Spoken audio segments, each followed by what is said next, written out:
Oh, good evening and welcome to Axiom Flux News. Date is the 11th of January 2015.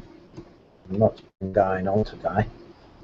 So we'll start you off on the March Against Terror is France's biggest demo, which went on today.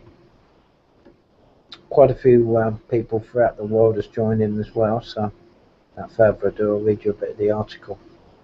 More than 1 million people have marched through Paris in a show of defiance and unity in the wake of 3 days of terror that left 17 people dead. Officials say the rally was the largest demonstration in French history. In total, more than 3 million people took part in anti-extremist rallies across France on Sunday. The capital was on high alert as the crowd made its way from historic Place de la République to Place de la Nation. The families of those who died in the shootings, many of them weak and embracing, led the march alongside heads of state and royalty. World leaders linked hands as they set off on the 1.9 million route. Among those at the front of the crowd were French President François Hollande, German Chancellor Angela Merkel, and British Prime Minister David Cameron. Before they set off, a minute of silence was observed for those who died in the attacks. Many of those marching are carrying the French national flag and tributes to the victims of the attacks on a satirical magazine, a Jewish supermarket, and police. Occasional bursts of applause and chants of Charlie Charlie in memory of the journalist gunned down at Charlie Hebdo on Wednesday could be heard from the crowds. Small groups sang the La Marseillaise, the French national anthem. Giant letters attached to a statue in the Place de la République spelt out the word Pourquoi, which means why. Some of marchers were in tears as they gathered on a cold but bright day. More than 5,500 police and military personnel were deployed, including 2,200 who guarded the route of the march. Some 2,000 police officers, 1,350 soldiers were stationed at other locations around the city, including places of worship, media outlets and public buildings. A total of 150 plainclothes detectives mingled among the crowd, and the security perimeter was enforced with roads and some metro stations closed. Nearly 10,000 people took the streets of Martin-en-Gouel, the small town where the manhunt for the brothers behind the Charlie Hebdo attack came to the end. In Saint-Étienne, in the southeast, some 60,000 people, more than a third of the population, joined a march from the railway station to the town hall. The scenes were repeated everywhere, from Perpignan in the Pyrenees of the south to Bourges in the Loire Valley. Head of the Paris rally, French President François Hollande said, "Today, Paris is the capital of the world. Our entire country will rise up towards something better." Brothers Sharif and Said Kouchi were behind the attack on Charlie Hebdo, and their associate Omidi Koulibaly, who shot dead a policewoman and then killed 4 people at the kosher supermarket, were killed by police on Friday. Authorities are hunting Koulibaly's armed and dangerous partner, Ayat Boumediene. So there we are. I think it's the biggest demo since whenever in Paris today. So we'll move on from there to Mr. Infowars. Mr. Alex Jones has got a piece about government prepares internet speech crackdown following Paris attacks. Western governments to coordinate attack on free speech. Wow. Anyway, moving down, we forcefully noted. Let's start this up here. The Charlie Hebdo Unity March in Paris serves as a backdrop on Sunday for interior ministers who demand more internet surveillance. It goes on to say here, we forcefully noted the need for greater cooperation with internet companies to guarantee the reporting and removal of illegal content, particularly content that makes apologies for terrorism or promotes violence or hate, said French Interior Minister Bernard Cazeneuve. US and EU bureaucrats gathered at the French Interior Ministry to formulate a response to the Islamic State, Al-Qaeda and other jihadist groups, many supported, trained and financed by the Gulf Emirates, Turkey, Western intelligence and the US military. The meeting in France will be followed by a security summit to be held in Washington next month. We will bring together all of our allies to discuss ways in which we can counteract this violent extremism that exists around the world, said Attorney General Eric Holder. The Paris attack will be used to impose new and more draconian legislation over free speech and the right to communicate without interference by the state. France's police state apparatus is one of the continent's toughest. Article 13 of its 2014-19 Defence Appropriation legislation permits monitoring, collecting and maintaining internet user data, writes Stephen Ledman. The legislation requires ISPs and websites to provide government with information on users' activities and authorises surveillance by the state. Britain, often cited as the incubator for police state activity in the West, leads the way. In 2005, it imposed the Prevention of Terrorism Act, which they did away with long-standing legal protections. The legislation permits arbitrary house arrest, prohibitions against free association, and bans on electronic communication. That's what you call house arrest, I guess. In September, the British Home Secretary, Theresa May, criticised Parliament the torpedoing of a so-called Snoopers Charter Communication Data Bill that would outlaw the speech the state considers poisonous hatred. May specifically cited the Islamic State when she argued in favour of the legislation. In addition to addressing the purported threat of Islamic speech, the law would also confront all forms of extremism, including neo-Nazism, according to The Guardian, and focus on the culture of bullying and intimidation in British schools. So there you have it. That's what the Alex Jones team reckons is coming about after the last week's terror attacks in Paris. Well, we just quickly move along if I can. Same is going to happen in Australia. Australian governments exploit Paris attacks. Not too much actually, it's only a short piece, but gives you some idea of what all these world leaders are getting together for and what they've probably pre-arranged. And again, join your own dots. Australian Prime Minister Tony Abbott immediately seized upon the attack on the Charlie Hebdo editorial office in Paris to foreshadow further boosting the vast powers of Australian police intelligence apparatus and expanding the country's frontline participation in the US-led war in Iraq and Syria. While claiming to speak in defence of free speech and other supposed precious values of Western civilizations,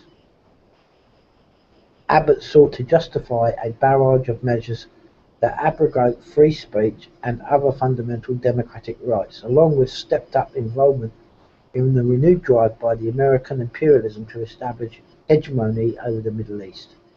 Even before the basic facts surrounding the Charlie Hebdo attack in Paris were known, Abbott lumped it together with recent incidents in Australia. Despite the obvious differences between them, Abbott not only echoed but amplified the responses from the US, British and French governments, declaring that a global war had been launched against the freedom of the Western world. And I should just like to add, says the infamous Tony Abbott, Rhodes Scholar, no less. We know anything about Rhodes scholarships. Again, join your own dots. Just putting it out there. Maybe coincidental, who knows. Anyway, just moving on to another little article here, which kind of surprised me. I must admit, I didn't know they had their own police force. I know the London, inner London,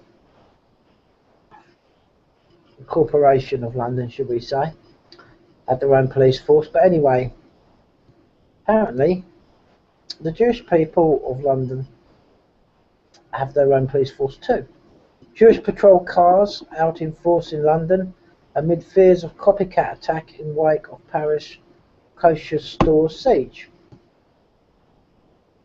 Extra Jewish security patrol cars and police were out in northwest London yesterday following the kosher store siege in Paris. The cars look very similar to police vehicles and bear the security group name Shomrim, Hebrew for guards, along the sides and back. The Orthodox organisation, which worked closely with the Metropolitan Police, tweeted following events in Paris, "We will have on extra patrols throughout northwest London over Shabbos, the Jewish Sabbath. Shomrim volunteers receive police training and uniforms, including knife-proof vests." So there you go. Never knew they existed, so I'm not well informed. But looks like a pretty everyday sort of like police vehicle, BMW no less. Shomrim written on the side, so didn't know that. So if anybody already knows about this stuff, leave us a comment. Maybe there's other ones. Maybe other religions in the UK have their own police force. Leave us a comment if you know otherwise. Right, just going on to my last thing, which is pulling away from the events, the tragic week in Paris and all the rest of it. This is about Big Macs and Taco Bells. It is a video, but we're not going to show it. It says, why do McDonald's and Taco Bell meats appear fresh after 2 years sitting in the open air? Well, this is why this chap goes on to say, he says, this is why I've sworn off the stuff. It literally makes me sick. Fast food can't possibly be good for you. And this is the proof. 2 years in the open and it doesn't rot. Bugs won't even come near this junk. Someone told me the stuff doesn't really digest in your stomach acid either. It just kind of falls apart as it is knocked around and then eventually exits stage right. Some time ago I switched to eating paleo, which is basically protein, vegetables and fruits. I also swore off soft drinks. Trust me when I tell you, it is a lifesaver. The actual article goes on to say here. This is not too much actually. And it pretty much says what he's saying. A doctor's office left a McDonald's cheeseburger and fries along with a Taco Bell chicken taco in the open air for 2 years to monitor what happened to the answer. What happened? The answer, not a lot. As the fast food approaches its 2-year anniversary, on the counter of the chiropractor surgery in Waterford, Michigan, the meals appear weirdly unchanged, with no decay and no junky smells or funky smells. Dr. Jacqueline Vaughan of Vaughan Chiropractic told Daily Mail Online on Wednesday that she hoped to make people think about what they were putting in their bodies, especially her fast food loving young patients. She said, "There's no smell from it, it's basically mummified. You can pick it up, turn it over and still see the cheese and pickle in the burger and the lettuce and the cheese in the Taco Bell. Even in the summer, when we get ants, the bugs won't go near it." Dr. Vaughan said she planned to keep the fast food on display forever. Wayne State University professor of food science Yafan Zhang told CBS that it's a preservative called calcium carbonate that keeps the food looking almost still edible for a long time. The preservative is used in a range of products to keep them fresh, such as bread, cakes and processed meat. It is non-toxic and approved safe to use following rigorous laboratory tests. Dr. San also told CBS these ingredients, they have potential to cause some inflammation in our stomachs. Unless you eat a lot of this type of food every day, then you'll be okay. 8 out of 10 Americans admit visiting fast food restaurants each month, and half of people eat there at least once a week, according to a 2003 Gallup study. Young adults aged 18 to 29 eat fast food, most often with more than half saying they do so at least once a week. It's cheaper and it's just as quick to have some roast beef, ham or turkey slice, prepared vegetables in the fridge, and it tastes a hell of a lot better than fast food. I really believe, processed food is the cause of many cancers and adverse health conditions in humans. We weren't built to eat the way we do in modern society. I'm not a health nut, I just know what makes me feel better. McDonald's and Taco Bell just don't taste that good, and the price that you pay is a rip-off. There's a better way to live and eat, and it involves common sense. So there we go there, PJ. That's my article, finishing off with that one. And 2 years left out in the open, and nothing's happened to this so-called food. Well, if that's preservatives, well, they can blooming well keep them. Well, it puts spam to the test, for sure. Anyway, that's my lot for tonight. If you've got any comments on the early articles, or you want to leave it?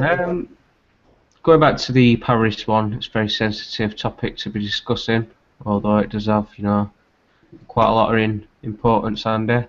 Didn't know about the Jewish police force, so very interested to, see that article there. Not sure the details of where that's come from or the sources, apart from the website you showed. On that note, I do think is it really appropriate to be using religious police forces to deal with such an event like this? I mean, is that not adding to the pot? Well, one would think it's not a good idea. Well, you would think it's not a good idea. I suppose, really, with today's private security corporations taking over most of the policing, it seems like, it's what people seem to want, I guess. I don't know. I really don't think it helps in any sort of way. Is there a need for them? No. If we had, police constables do their job, what they were set out to do many years ago, which they seem to have either forgot or conveniently forgot how to be a police constable, or let's just say the police training now is more policy enforcement officer for corporals. Well, that's definitely what we see today. The story of how that unfolded may differ from place to place, but it's I'm sure everybody can agree that that's what they see. Yeah, and that's, I think, of course, young people getting used to this and being brought up in this sort of society today, after a few years, with the encroaching corporatocracy or corporatism, what I call it today. There's no democracy anymore, as far as Well, it goes back to what Richard Dawkins said the other week when we was watching one of his videos on YouTube, if you can remember, Andy, where he said, free will is a persuasive illusion. And I think it's all about fighting for it. If you really, want to be a part of the fight to keep your freedom of speech as such, but I don't think that's going to make a difference. It's going to be very interesting to see how this turns out, and I'm sure that's not the first or the last event to take place, unfortunately. No, I don't think it's probably not going to be the case, but yeah, I think it's going to be a continued encroachment on what we term as what were liberties: freedom of speech, freedom to congregate, freedom to protest. There were a couple of things I'd like to add on to it, which I don't think you covered, where apart from it being in Paris, it were up and down England in some cities. They was doing the same group gatherings and And I think also there was another incident with a German print place, if I'm correct. Yeah, but Is it the people who printed the cartoons? that's right. There was reportedly a fire Yeah, connected with arsonist the. attack. Yeah, that's right. Connected with the magazine Charlie Hebdo or printing of it. But there was also a bomb scare at a Belgium Well, printing. it comes down to this at the end of the day, you know. I am all for freedom of speech in every way, but that's not to be used as an excuse to do inappropriate things like, what happened with the cartoons and the way they put it out and things like that. I didn't feel that were, you know, needed. Well, I think there was another article, but there could have been a lot more. I could have covered a lot more. I could have actually where I got It goes the. back to responsibility at the end of the day, and Yeah, I well, think I that's think personally responsibility is going to have to be put into you if you're not willing to put it into yourself. Yeah, well, there was one of the survivors from the Charlie Hebdo attack. One of the cartoonists that survived. Well, actually, wasn't there. He was elsewhere. He had an appointment or something. It's just fate or whatever. And he was saying that he doesn't agree with. He think it's rather height of hypocrisy. In other words, I can't remember exact words. I only read it briefly. That the world leaders are at the front joining arms and that sort of thing, and he was not best pleased about it today in the respect of how they're used in the event he sees. And he's one of the cartoonists from the. So I mean, there's not and there's Twitter going about apparently. I don't have a Twitter account, but apparently tweets going about it's being used. So I think a lot of people can again join their own dots and come to whatever. But yeah, so we'll have to wait and see what comes out of it and see what happens. There we go. Okay, well, on that note, I shall move on and bring you some of the interesting articles I've got for you. Let me just bring my screen up here. Hopefully there, Andy, you should be able to see. Aye. Okay, my articles for tonight, well, the topic I'm going to be covering is the old anti-fracking. I want to start off from an article today. Chris Cohn's Keystone means unlocking Canadian oil sands. The proposed Keystone XL oil pipeline between Canada and the United States is the first big political battle of this year, 2015. The House passed a bill on Friday approving construction of the oil pipeline in spite of a veto threat from President Barack Obama, who has said he is waiting on input from the State Department before making a decision on the pipeline. On Fox News on Sunday, host Chris Wallace asked an opponent of the project, senior Chris Coles, what Keystone XL means for energy and the environment.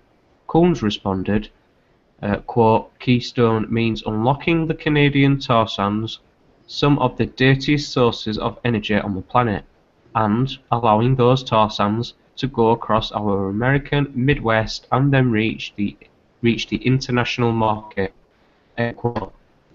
We've looked into where Canada would export oil, carried through Keystone XL, as well as the pipeline's effect on the environment. But what about Cohn's claims that Keystone XL would mean unlocking Western Canada's tar sands? Does the pipeline make a difference between pumping or not pumping crude oil from the tar sands? The short story is the impact seems relatively small. All oil drilling companies in Western Canada have been extracting oil from its sands and transporting them to the United States for production for years, and that practice is expected to continue regardless of Keystone XL. But, given the right circumstances, the absence of the Keystone XL pipeline could prevent the region from producing at full capacity. Article extends saying the 875-mile Keystone XL pipeline operated by TransCanada would carry heavy crude oil mixture from Hardisty, Alberta to Steel City, Neb. Then it would connect with an existing southern leg that opened in early 2014, delivering more than 800,000 barrels of crude oil sands to refineries on the Gulf Coast. The oil would come from tar sands of Canada's boreal forests. Extracting this type of dirty, thick crude oil is expensive, energy intensive, and produces a significant amount of carbon emissions. Critics say that Keystone XL will elevate greenhouse gas emissions and contribute to climate change by encouraging expansion of tar sands development. So there's been a few other things. The cost of oil. Oil prices have dropped for about $50 per barrel, the lowest prices since 2009. But under $65 per barrel, where prices are now, it's more the sheer low price of oil that would negatively impact oil production rather than any pipeline in particular. It says, Cohn said building Keystone means unlocking the Canadian tar sands. Oil production has been steadily growing in the Canadian tar sands without the Keystone XL pipeline. Most experts expect the trend to continue despite current low oil prices. Combs would have been on safer ground if he said Keystone XL would unlock Canada's ability to further increase its production capacity. The pipeline would offer much lower transportation costs than the current transportation methods, which would encourage greater oil production. But his literal words weren't accurate. We rate his claim mostly false. So there's also been a lot of disagreement, blame, saying a lot of this has had some false claims within it all, and other people standing out about it. But going around on the anti-fracking while I'm covering it, start off from the press article. Anti-fracking demo at outside the Environment Agency offices at Clifton Moor, York. Anti-fracking campaigners took their protest to the city's Environment Agency over concerns of an alleged secret meeting between gas company Third Energy, UK Gas Limited, and the agency. Members of Frack Free York, North Yorkshire, and Frack Free Rydale gathered outside Coverdale House, Clifton Moor, yesterday after discovering via a Freedom of Information request that Third Energy, which plans to submit an application to frack a test well at an existing site in Kirby, Misperton, was meeting to discuss hydraulic fracturing products.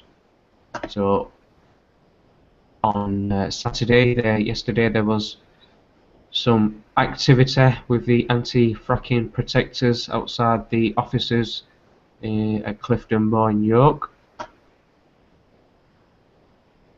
Over on Crowbury Hill, anti-fracking campaigner has been arrested. This is probably the nearest you'll get to any mainstream covering of the current anti-fracking protection campaign going off over in Crowbury Hill. An anti-fracking protester has been arrested after allegedly clashing with police. About 35 campaigners gathered at the Crowbury Hill site near Walkington today. They said they were concerned protesters would be evicted from the site. About 20 police officers were reported to be at the site, run by Raffle Energy UK, to oversee the delivery of fuel. And of course, if you've got any respect for life, you're going to do whatever you can to slow this process down, which I think is, many people have a moral obligation, duty to carry it out, but some may disagree. I think the article goes on to say, if I can read the rest of it, it says, a spokeswoman from Humberside Police said officers were deployed to allow peaceful protest and for the lawful business to be allowed to take place. During this course of this activity, one man was arrested at the scene and is currently in police custody. Campaigners have occupied a grass verge close to Rathlin's drilling site since May. A deadline issued by East Riding Council for the group to remove caravans, tents and wooden structures from the site expired yesterday. Campaigner John Mager said, with the number of officers, we thought that they may try to evict those at the camp, but it turned out to be something of nothing. Rathlin has always maintained it has no intention of fracking, a way of breaking up shale rock to release natural gas at Crowbury Hill or at its other site in Holderness. So questions are to be asked, and if you've knew about this anti-fracking campaign that's going ahead, not just through UK but around the world, then I suggest you look into it. Over in Florida, its anti-fracking bills takes aim on mostly non-existent industry. Article says, fresh off a statewide fracking ban in New York, environmental activists are taking the fight to Florida. Never mind that fracking hardly exists in the Sunshine State, at least compared to the North or Midwest. The message is clear: shut it down. Follow New York's lead and ban fracking in Florida, says an online petition by the national activist group Food and Water Watch. The petition includes a pre-written email template designed for Florida legislators. Several Democratic state lawmakers are on board. This week, State Diana Beach introduced legislation to ban oil and natural gas well stimulation.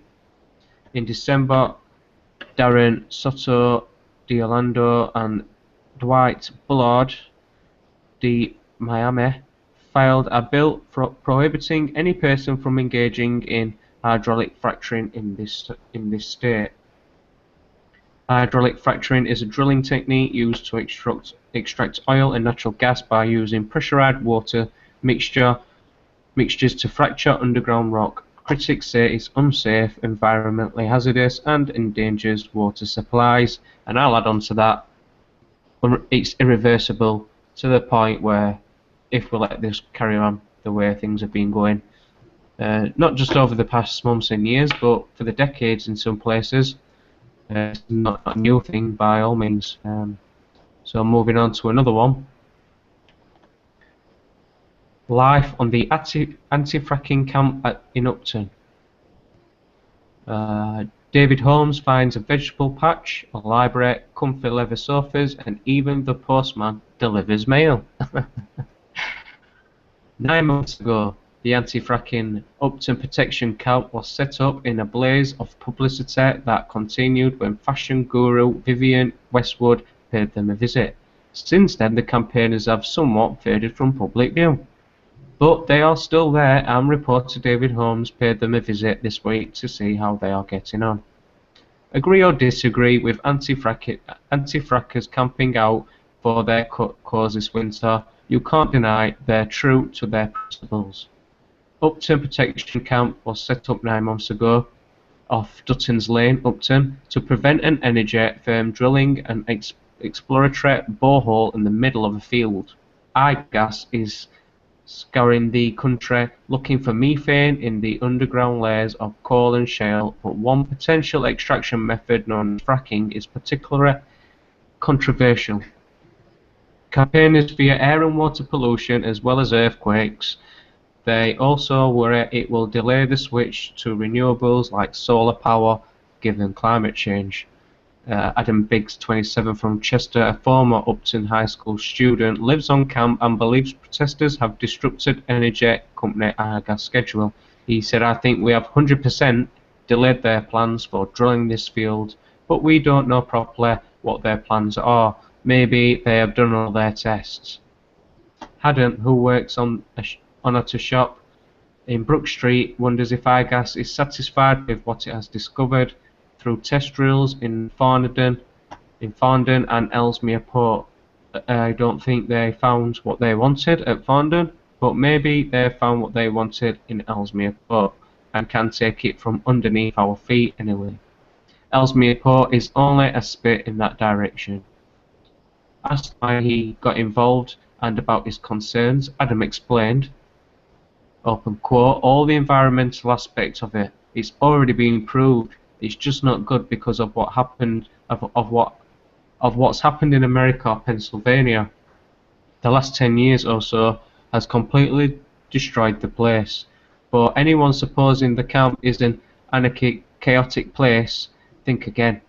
There is a vegetable patch, complete with humorous signs, resistance is fertile, solar panels, a communal kitchen and even a library. A herbal clinic is funded by beauty products company Lush. The postman delivers mail and even the bins get collected from time to time. I think it's just as important to spend a bit more time on this article because this is probably the one and only article I found that I enjoyed reading. There are also hints of the battle that may lie ahead, a treehouse and heavy barrels onto which activists will lock on if gas ever moves on site. Despite sub-zero temperatures, the campers are actually rather toasty in their shacks at night. This is thanks to the log burners fueled by wood provided by local people, wall insulation in the form of carpets donated by a local firm, and even comfy leather sofas gifted by another supportive company. Campaigner Zoe Naylor, who fought against a similar test drill site in her native Salford before coming to Chester, spent Christmas at the camp and was visited by her parents. Of course, the camp referred in Salford is the Barton Moss. Locals joined campers for a festive party where everyone enjoyed donated chocolate, nuts, biscuits and even a bottle of bubbly. Entertainment came in the form of carol singers and musicians. Zoe says people don't need to wait until Easter to drop by and everyone is welcome for a cup of tea if they want to know more. A fellow protester originally from Nottingham outlined some of the aims behind the anti-fracking campaign. We can't stop everything, but the more we can do to raise awareness and bring communities together to educate people in the truth, that's what everybody has a right to really, then we feel our job has been done. Aside from fighting fracking and promoting a greater sense of togetherness, the anti-frackers believe the camp model shows how we could all reduce our energy consumption and live more sustainable lives. Each individual person could grow a vegetable garden in their own garden and live off-grid, she said. That was from Vanda Gillett, originally from Manchester, claims the camps has a tiny carbon footprint. The anti-frackers, who are reluctant to divulge a number of permanent camp residents, say they are staying put until gas publicly state we're not going to frack here, or alternatively when the logs run out. Joking apart, the campaigners, who have a wish list of supplies, have apparently issued a shout out for more. The farmer who owns the site may be hoping the campaigners go sooner rather than later, but is remaining civil. According to camp residents, he's not had a bad word to say about us. Such harmonious relations could all change if he decides to seek an eviction order in 2015 of this year. So around the world, in Australia as well, Western Australia investigates fracking gas well leak. A fracking gas well in the north of Western Australia is under investigation by the Department of Mines and Petroleum following a leak which was reported by an environmental group with accompanying video evidence of the damage. The well, which was fracked by Buru Energy in 2010, was one of the first stimulation wells in the Laurel wet gas formation. Quite a lot's been happening recently over in Australia, as well as the tar sands in Canada and UK. One of the best people I feel to follow and check his work is Ian R. Crane. If you're new to this sort of stuff, whether you're for or against fracking, do check both sides to the story, and don't leave it for the mainstream to provide you the ways of thinking. Use a bit of syncretism, we can all do it together and all tune into, you know, what's correct and what's right for not only just humanity but for the planet itself, I think. So that's my anti-fracking protecting news reports of this week for you, Andy, and others that are listening. Any thoughts? Yeah, well, I'd have to say I'm anti-fracking. I'll know my colours, so to speak. Well, most people will know that the alternative energies, especially for this country, are quite large, actually. If you look at wind, wave, tide, solar, and other ways, and renewable, cleaner energy is there. And this is all totally uncalled for. It's not needed. It's not going to make gas any cheaper. The energy companies, should we say the energy company, because it's a bit of a con saying these are all different little companies. They're all big. They're all big one conglomerate really when you look into the shareholders and one thing and another.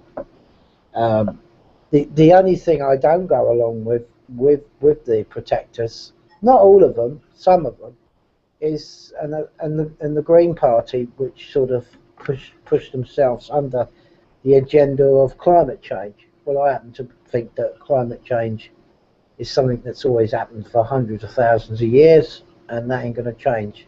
And it's not man that drives it. Changes according to a lot of scientists with the ice cores and stuff, tests like that, to say that there's been warmer periods, colder periods, and it's cyclical and it will happen. And I don't think it'd matter that a few billion human beings letting out some CO2 is going to change that. So I think whether the fracking side of it or whatever, but renewable energies is just a natural way and a better way. And that's it's just a dash for gas to get the cash. Yeah, but yeah, well, yeah. And I think there's a lot more to it than just shareholders getting the rich getting richer and whatever. It's used for carbon taxes, global carbon taxes, the global warming myth, which is a myth in my opinion. If you go and check the data out, it doesn't add up anyway, and that's been fully exposed by doctored data from certain universities in the UK. You can check all that out. Dot connecting again. So I am anti-fracking because it's a danger to the countryside and the environment in more than one way, which you've highlighted, and that's the way I feel about it. Marcellus shale gas in Pennsylvania, like you mentioned, is a good example. A lot of stuff hasn't been released from there, but there's some quite alarming horror stories from what's happened there. And there've also been a lot of people shut up, so to speak, with gagging orders and things like that.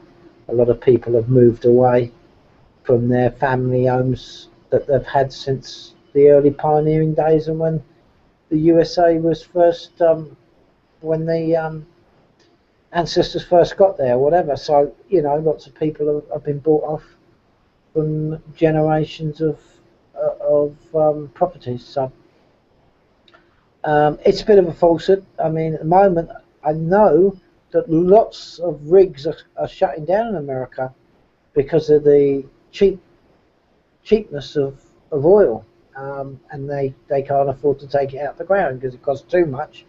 And with the price of a barrel of oil today, it's and of course a lot of these junk bonds that energy companies on the American Stock Exchange is 20%. Yeah. They're junk, and they're all junk bonds, and they're only going to get more and more. So I mean, it's a whole complete Ponzi scheme, as far as I'm concerned. Fracking in America, 100 years it was purported. It was supposedly going to be free gas, free oil, independent for 100 years. Well, the proverbial is just about to hit the fan, and I think we'll all see it was one big Ponzi scheme for the rich again. Of course, they've already got out of them shares, those bonds. They've traded them on and left it for the other people to carry the can as usual, as they do. Ponzi scheme written all over it. So there we go. As for this country, just very briefly, and I think you could probably get the information better from, you said Ian R. Crane. Oh, there's many others. Yeah, and many others. The last of the licensed tenders that were put out for up to 60% of this country closed in August, I think, of last year. So the deals have already been done, and yeah, there's going to be one big fight on, and it's going to take a lot more protectors to stand up to say, no, you don't have a social contract, get out of here, basically. Well, that's it. I mean, even to these pro-frackers out there, they should, still be a part and get involved, because as far as I'm aware, and probably yourself and many others, Andy, is these fracking companies haven't provided any, anything to back up the claims. So, as far as these pro-frackers out there are concerned, they're walking blind, no different to the rest of us, really. I mean, it's one of them things where we can only wait and see as time will tell, but by then it may be too late. Yeah, well, it could be, and the only thing I would say about pro-frackers is that they don't do nothing, actually. I've spoke to people that say, well, what's wrong with it? It's a very good, there's no evidence of this and that, and all they do is parrot the mainstream propaganda. And they don't look themselves. I mean, I've done a little bit of research myself, and well, if they're pro-frackers, then why are they not outside standing about, camping in tents? Because that's what you'd imagine, that they would be there to, stand their side of the fence. And well, that's what I mean. There really is no pro-frackers out there.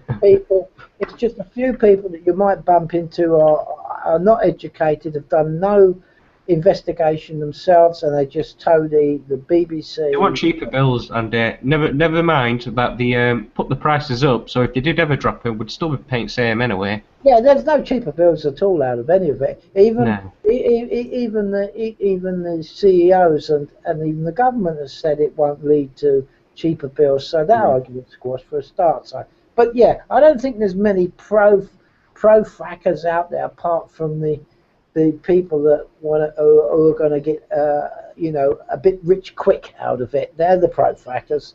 And as for people that stand up in a pub and say, well, I think it's a good idea, they're just regurgitating the mainstream propaganda, as far as I'm concerned, because they don't actually provide any other. Well, I'd